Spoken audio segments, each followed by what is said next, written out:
Each year, approximately 18,000 people in the United States are diagnosed with life-threatening illnesses that require bone marrow or stem cell transplants as course of treatment. But only 30% of patients will have a matching relative able to donate.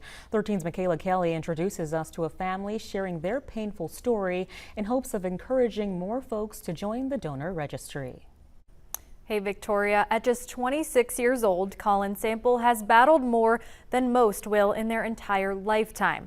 Though his life is forever changed, his journey continues, thanks to support from his family and 2 strangers.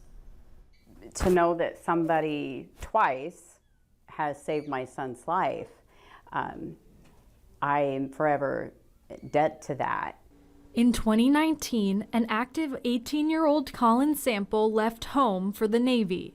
Shortly after, though, he was diagnosed with a rare blood disease called aplastic anemia, forcing him back to Kansas for treatment. Within months, he was rapidly declining, his life depending on a bone marrow transplant. He was fortunate to find a lone, perfect match on the National Bone Marrow Program Registry.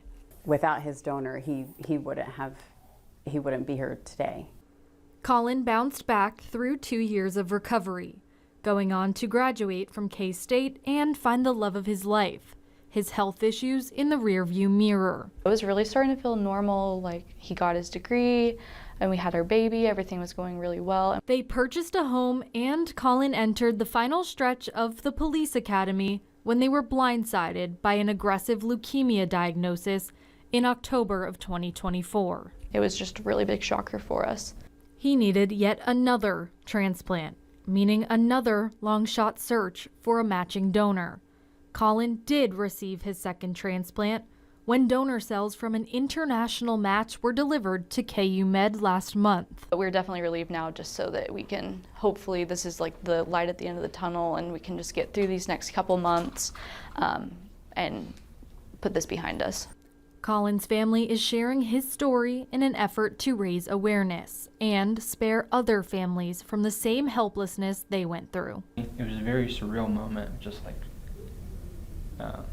realizing like, oh, there's nothing I can do right now. All of them are registered for the National Marrow Donor Program. If someone ever were to contact and say, hey, we have someone who would be a match for you and needs a donation, tell me when and where. You really might be the only person in the world to save another person's life. And it does come down to that.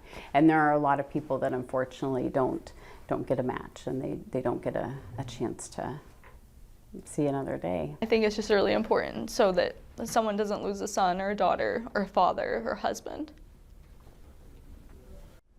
Colin's mother did share with me today that he is recovering at home with 24-hour care and has maintained a positive outlook. More information about the NMPD registry and ways to support the Sample family will be linked to our website. Victoria? Glad